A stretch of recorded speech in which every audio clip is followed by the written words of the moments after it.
नमस्कार, जनता टीवी देख रहे हैं आप। मैं हूं आपके साथ अमर त्रिपाठी। बुलेटिन में बात होगी कुछ अहम खबरों की। मसूरी के हवाघर मोड़ पर लैंडौर से घंटाघर जा रही एक जीप अनियंत्रित होकर सड़क के किनारे पहुंच गई और उसका एक पहिया सड़क से बाहर अटक गया। चालक ने सूझबूझ दिखाते हुए समय रहते वाहन रोक दिया, जिससे बड़ा हादसा होने से टल गया।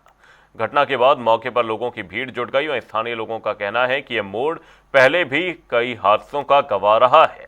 उन्होंने छावनी परिषद से यहां जल्द क्रैश बैरियर लगाने की मांग की है।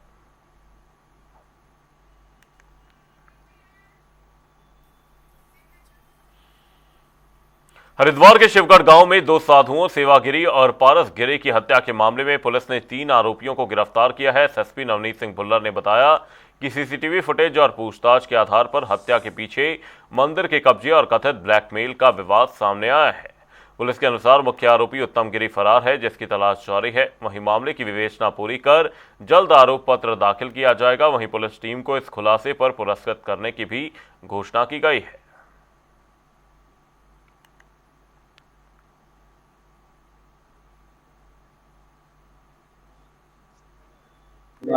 गांव है। इसमें दो साधुओं के मर्डर का जो प्रकरण हुआ था, जिसमें कि थाने आके एक व्यक्ति ने सूचना दी थी कि मंदिर के साधु जो हैं वो गायब हो रखे हैं और रात को कुछ लोगों ने वहाँ शराब पी थी और पीछे गड्ढा भी खोदा गया। और जब पुलिस पार्टी वहाँ पे गई, एफएसएल को भी बुलाया गया और जब गड्ढे से मिट्टी हटा के देखा गया तो 2 डेड बॉडीज मिली थी। और जिसमें कि बाद में शिनाख्त हुई एक सेवागिरी और एक पारसगिरी, इन 2 साधुओं का मर्डर हुआ था।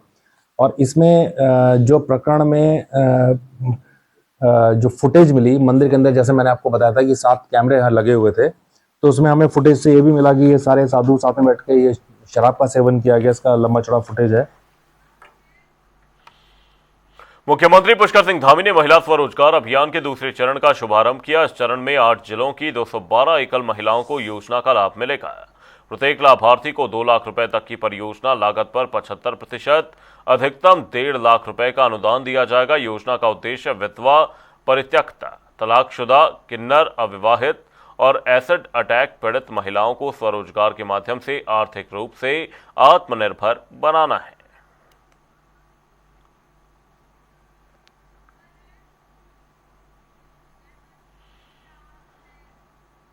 देहरादून स्थित बीजेपी प्रदेश मुख्यालय में काशीपुर क्षेत्र के बड़ी संख्या में युवाओं ने बीजेपी की सदस्यता ग्रहण की।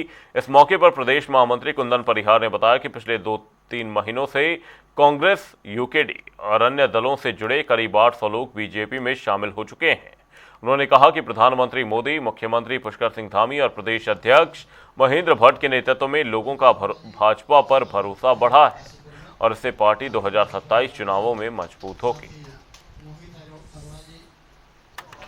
देखिए, विगत 2-3 महीनों से भारतीय जनता पार्टी में सतत रूप से अन्य दलों के, चाहे वो कार्यकर्ता हो, चाहे वो कांग्रेस के हो, चाहे यूकेडी के हो, और चाहे वो समाज जीवन में विभिन्न क्षेत्रों में काम करने वाले लोग हैं, निरंतर भारतीय जनता पार्टी से जुड़ रहे हैं। और लगभग 800 लोगों को अभी तक हमने भारतीय जनता पार्टी के परिवार में सम्मिलित कर दिया है। इसी क्रम में आज काशीपुर जनपद से अनेक युवा जो कि भारतीय जनता पार्टी में जुड़ना चाहते थे, उनको आज हमने भारतीय जनता पार्टी परिवार में सम्मिलित किया है। देहरादून नगर निगम शहर में हरियाली बढ़ाने और पर्यावरण संरक्षण को जन आंदोलन बनाने की दिशा में लगातार कार्यरत है। इसी क्रम में मेयर सौरभ थपलियाल ने महिला स्वयं सहायता समूहों के माध्यम से घर घर सब्जियों और फूलों के पौधे वितरित करने की नई पहल शुरू की है। लोग इन पौधों को अपने घरों में लगाकर अभियान से जुड़ रहे हैं। मेयर सौरभ थपलियाल ने बताया कि नगर निगम शहर के सौंदर्यीकरण के लिए लगातार कार्य कर रहा है। उन्होंने कहा कि अब तक 25 नए पार्क जनता को समर्पित किए जा चुके हैं और उनके रखरखाव पर भी विशेष ध्यान दिया जा रहा है। देखिए, जब से अभी 1.5 साल का समय अभी पूरा होने वाला है और इतने समय में हमने 25 पार्क जो है वो और डेवलप कर दिए। 25 पार्क का निर्माण करके और वो जनता को समर्पित कर दिया है और उनके रखरखाव पे भी पूरा ध्यान दिया जा रहा है निश्चित तौर पर। और इस अपने देहरादून के अंदर जो है वो हरियाली हो, इसके लिए हमने अभी जो है एक अनूठी पहल हम लोगों ने शुरू करी है, जिसको में कि हम अपनी जो महिला हमारी समूह है उनके माध्यम से घरों घरों में और सब्जियां सब्जियों के पौधे हम भिजवाने का काम कर रहे हैं।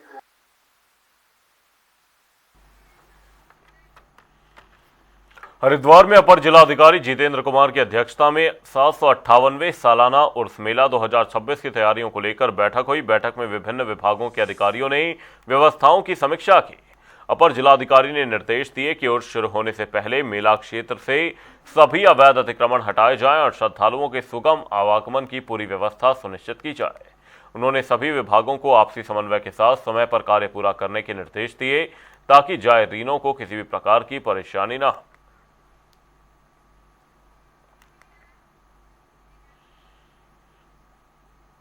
हरिद्वार में जिला कांग्रेस अध्यक्ष बालेश्वर के नेतृत्व में कांग्रेस कार्यकर्ताओं ने दिल्ली के जंतर मंतर पर छात्रों के प्रदर्शन के दौरान हुए कथित लाठीचार्ज के विरोध में प्रदर्शन किया। कार्यकर्ताओं ने प्रधानमंत्री मोदी, केंद्रीय गृह मंत्री अमित शाह और केंद्रीय शिक्षा मंत्री धर्मेंद्र प्रधान का पुतला दहन किया। इसके बाद राष्ट्रपति के नाम जिलाधिकारी को ज्ञापन सौंपकर निष्पक्ष जांच और कार्रवाई की मांग की। कांग्रेस ने इन घटनाओं को लोकतंत्र के खिलाफ बताते हुए संबंधित नेताओं के इस्तीफे की भी मांग की है। आपने देखा होगा कि किस तरीके से छात्रों पर भारतीय जनता पार्टी ने लाठीचार्ज करवाया है। उसको लेकर कांग्रेस ने धरना प्रदर्शन कल किया था और जिस तरीके से कांग्रेस के नेताओं के साथ में दुर्व्यवहार किया और राहुल गांधी जी के साथ में दुर्व्यवहार किया, उसको लेकर हमने पूरे प्रदेश में गणेश गोदियाल जी के आह्वान पे हर एक ब्लॉक में ये विरोध प्रदर्शन हमने रखा है। जिस प्रकार भारतीय जनता पार्टी की सरकार छात्राओं पे लाठी डंडे बरसा रही है तो घरों में गार्जियन लोगों को बैठा नहीं जा सकता। हमारे बच्चे जो नीट की तैयारी कर रहे हैं, जो परीक्षाओं की तैयारी कर रहे हैं, उनकी आवाज को दबाने का काम किया जा रहा है, उनके भविष्य को लूटने का काम किया जा रहा है। जिस प्रकार पेपर लीक के माध्यम से उनके भविष्य को लूटा जा रहा है, वो इस बात की मांग जंतर मंतर पर कर रहे थे कि आप सीबीआई की जांच कराओ, धर्मेंद्र प्रधान का इस्तीफा कराओ। देखिए, आज जिला कांग्रेस कमेटी के नेतृत्व में जिस तरह से दिल्ली के अंदर और पूरे देश में छात्रों के ऊपर बर्बरता भाजपा की सरकार कर रही है, जिस तरह से हमारी बेटियों को, हमारी बहनों को जंतर मंतर पर और पूरी दिल्ली में जिस तरह से पीटा गया, उनके कपड़े भी फाड़े गए, जिस तरह से वहां पर आरएसएस और भाजपा के गुंडे पुलिस के अंदर घुसकर लाठी चला रहे हैं, इसके विरोध में पूरा देश खड़ा हुआ है।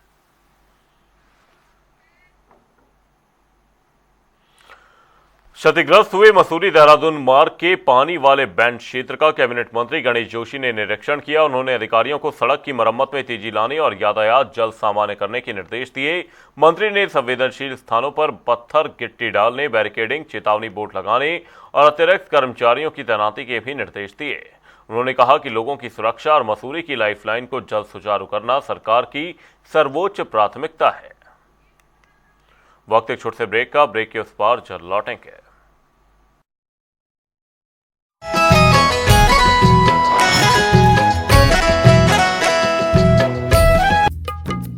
देवभूमि उत्तराखंड में भगवान शिव को अलग अलग रूपों में पूजा जाता है। हर क्षेत्र में भगवान शिव के मंदिर स्थापित हैं, जहां उनका विधिवत अभिषेक किया जाता है। पौड़ी में भगवान शिव को कंडोलिया देवता के रूप में पूजा जाता है। कंडोलिया देव को भूमियाल देव भी कहा जाता है, क्योंकि वो क्षेत्र के इष्ट देव हैं। कंडोलिया देवता के आशीर्वाद से लोगों की हर मनोकामना पूरी होती है। मान्यता है कि कंडोलिया देवता चंपावत क्षेत्र के डुंगरियाल नेगी जाति के लोगों के इष्ट गोरियल देवता हैं। कई साल पहले कुमाऊं की रहने वाली एक युवती का विवाह पौड़ी गांव में डुंगरियाल नेगी जाति के युवक से हुआ था। विवाह के बाद युवती अपने इष्ट देव को कंडी यानी कि छोटी सी टोकरी में रखकर पौड़ी ले आई थी। तब से भूमियाल देव यहीं बस गए। कहा जाता है कि तब से कंडोलिया देवता के रूप में उनकी पूजा होने लगी।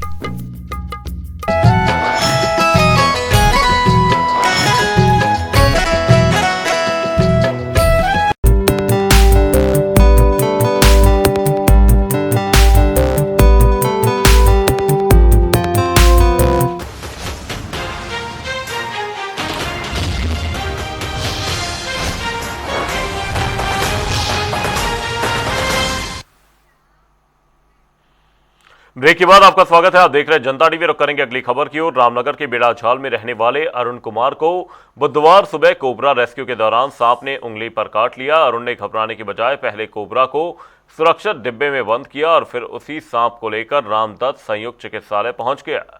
अस्पताल में जिंदा कोबरा देखकर डॉक्टर और मरीज भी हैरान रह गए। चिकित्सक डॉक्टर तौहिद ने बताया कि मरीज का उपचार शुरू कर दिया गया है और उसकी हालत पर लगातार निगरानी रखी जा रही है। मेरे सांप ने बाइट कर लिया। रेस्क्यू करने गया था, कोबरा सांप है, तो इसने मेरे काट लिया, तो मैं इलाज करने के लिए अस्पताल में आया हूँ।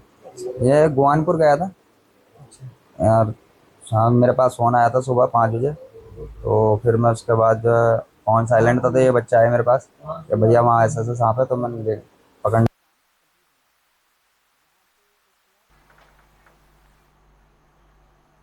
कॉर्बेट टाइगर रिजर्व के ढेला रेंज में फॉरेस्ट गार्ड और वॉचर्स पर ग्रामीणों से कथित मारपीट का आरोप लगने के बाद ग्रामीणों ने वन चौकी का घेराव किया और इस दौरान पीड़ित का भतीजा चंदन गिरी पेट्रोल लेकर चौकी की छत पर चढ़ गया और कार्रवाई न होने पर आत्मदाह की चेतावनी दी। पुलिस अधिकारियों ने उसे सुरक्षित नीचे उतारा। वन विभाग ने मामले की विभागीय जांच बिठा दी है, जबकि पुलिस ने भी शिकायत लेकर जांच शुरू कर दी। रेंज में जो है एक फॉरेस्ट गार्ड अवनीश है, उसके द्वारा एक ग्रामीण को पकड़ा गया, जिसने उसमें आरोप ये है कि उसके द्वारा बल्ली साइज के कुछ यूकेलिप्टस के पेड़ काटे गए हैं जंगल से, और वो उसके द्वारा पकड़े गए। तो उसमें ये सुनने में आया कि उसने ये जानकारी मिली है कि मारपीट हुई है, तो उसी को देखते हुए अभी विभागीय जांच भी इसमें बैठ गई है और जो भी विभागीय जांच में निकल करके सामने आएगा उसके अनुसार कार्रवाई की जाएगी। बताया जा रहा है कि उसे रेफर किया जा रहा है। देखिए, अभी हमें जो जानकारी मिली थी कुछ देर पहले कि सरदुर्ग रेंज के अंदर हमारा जैसे नॉर्मल गश्त चलती है, तो उसी के दौरान अभी एक हमारा जो दैनिक श्रमिक है पीताम्बर करके, उसके ऊपर एलिजिडली टाइगर द्वारा अटैक हुआ है ना, और थोड़ा उसको घायल किया गया है। लगातार हो रही बारिश के चलते देहरादून से मसूरी जाने वाले मार्ग का एक हिस्सा धंस गया है, जिससे सड़क पर आवागमन बाधित हुआ है और सुरक्षा को लेकर गंभीर खतरा पैदा हो गया है। आपको बता दें, हालात को देखते हुए परिवहन विभाग अलर्ट मोड पर है। सड़क के एक हिस्से के धंसने के बाद प्रशासन ने कड़े कदम उठाए हैं। आरटीओ प्रशासन संदीप सैनी ने जानकारी देते हुए बताया कि फिलहाल इस मार्ग पर भारी वाहनों की आवाजाही पर तत्काल रोक लगाई जा रही है। इसके लिए ट्रक यूनियनों और उत्तराखंड परिवहन निगम को पत्र जारी कर निर्देश दिए जा रहे हैं कि सड़क पूरी तरह से दुरुस्त होने तक इस मार्ग का इस्तेमाल न किया जाए। प्रशासन ने साफ किया कि यात्रियों की सुरक्षा सर्वोपरि है। अभी कल जो एक मैटर हुआ है जिसमें देहरादून से मसूरी की जो रोड है, एक पर्टिकुलर स्ट्रेच में रोड धंस गई है, तो ऐसे में जो हैवी व्हीकल्स हैं, इसके लिए हम यहाँ ट्रक यूनियंस को भी और जो टीजीएमओ की जो बसेस चलती हैं जो समय समय पर जाती हैं, उनको भी हम एक लेटर लिख रहे हैं कि इस समय जब तक रोड की स्थिति ठीक नहीं हो जाती तो इस रूट को फॉलो ना करें, जिससे कोई भी अप्रिय घटना या सड़क दुर्घटना ना हो। मसूरी में लगातार बारिश के कारण वैकल्पिक केमाड़ी मार्ग भूस्खलन की चपेट में आकर बंद हो गया है। पहाड़ी से लगातार मलबा और पत्थर गिरने के चलते सुरक्षा के मद्देनजर यातायात रोक दिया गया है। लोक निर्माण विभाग जेसीबी मशीनों से मार्ग खोलने का प्रयास कर रहा है, लेकिन लगातार बारिश राहत कार्यों में बाधा बन रही है। मार्ग बंद होने से स्थानीय लोगों और यात्रियों की परेशानी बढ़ गई है। वहीं प्रशासन ने लोगों से यात्रा से पहले सड़क की स्थिति की जानकारी लेने की अपील की है।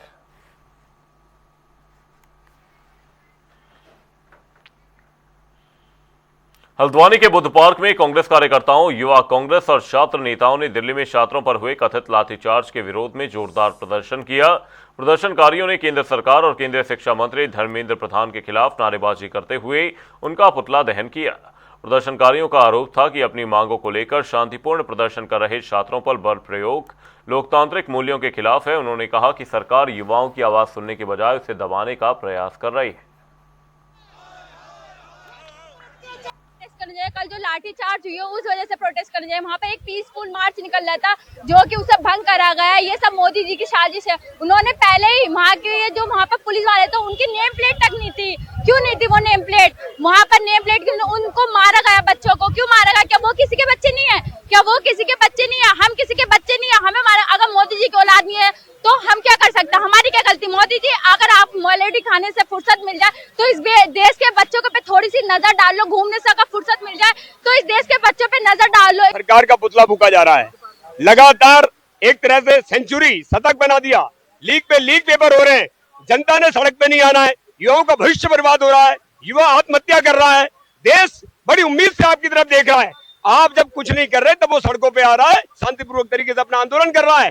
वांगचुक जो है लगभग 1 महीने से 24 दिन से आमरण अनशन पे है, सरकार जाएगी नहीं, किसी को विरोध करना ही नहीं है, जो विरोध करेगा उसका दमन आपने कल देखा। क्या बर्ताव बच्चों के साथ, क्या अपने बच्चों के साथ ही ऐसा बर्ताव करते हैं? आप उनके भविष्य के साथ खिलवाड़ कर रहे हैं। और साफ कह रहा हूं कि इस देश के अंदर अकाउंटेबिलिटी खत्म हो गई, इस देश के अंदर इमरजेंसी लग चुकी है।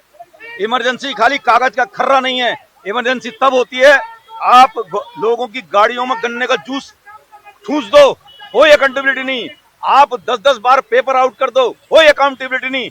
आप लोगों की आस्था पर अरबों खरबों रुपए का चंदा चोर लो, कोई अकाउंटेबिलिटी नहीं। आप बच्चे जब आप अपना प्रदर्शन करें, आप उन्हें पीट दो, मार दो, कोई अकाउंटेबिलिटी नहीं। शर्म आनी चाहिए उन सारे सरकार के लोगों को। संसद से बाहर जब निकल लेते हंसते हुए, बच्चों की पिटाई पर सर फोड़ दिया उनके, हंसते हुए निकल लेते, शर्म आनी चाहिए। इस देश के अंदर 1947 के बाद क्रांति होगी। मांग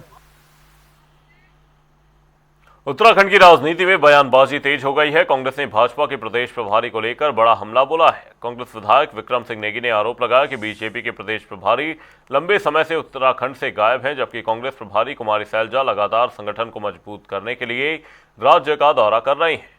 नेगी ने आरोप लगाया कि बीजेपी पहले कांग्रेस प्रभारी के उत्तराखंड नहीं आने पर सवाल उठाती थी, लेकिन अब खुद बीजेपी के प्रदेश प्रभारी राज्य से दूर हैं। उन्होंने यह भी दावा किया कि बीजेपी के प्रदेश प्रभारी अब उत्तराखंड नहीं आ रहे क्योंकि उनके कथित गुनाहों पर पर्दा डालने की कोशिशें की जा रही हैं।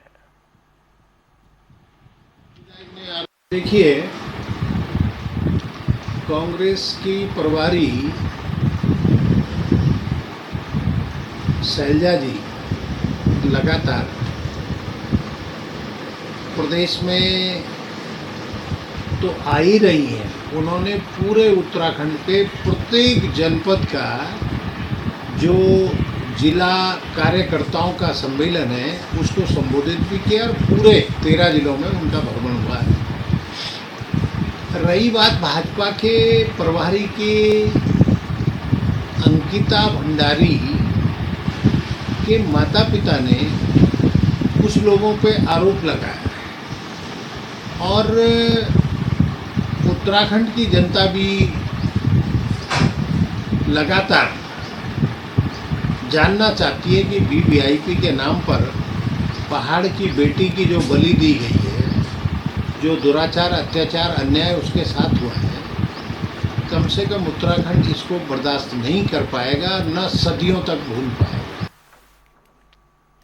वहीं उत्तरकाशी जनपद में सड़क मार्ग प्रभावित हुए हैं। NH-34 नकुण गंगोत्री राष्ट्रीय राजमार्ग नताला और चथेड़ी के पास मलबा आने से बाधित हो गया है। मार्ग से मलबा हटाने और यातायात बहाल करने का कार्य युद्ध स्तर पर जारी है।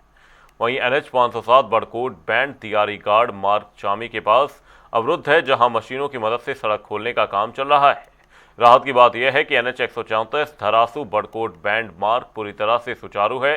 इसके अलावा बड़कोट बैंड जानक चट्टी मार्ग पर पालीगाड़, सिलाई बैंड, हनुमान चट्टी और जंगल चट्टी के पास पहले बाधित मार्गों को खोलकर यातायात सामान्य कर दिया गया है।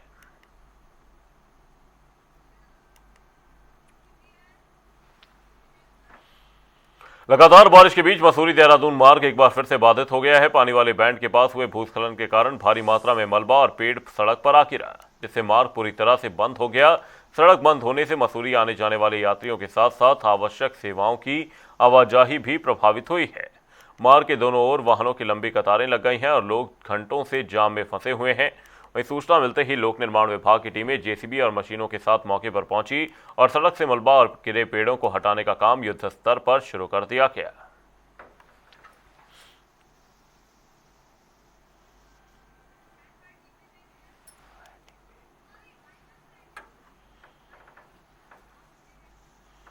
बुलेटिन में फिलहाल के लिए सिर्फ इतना ही, रुकेंगे एक छोटे से ब्रेक के लिए। देखते रहिए जनता टीवी।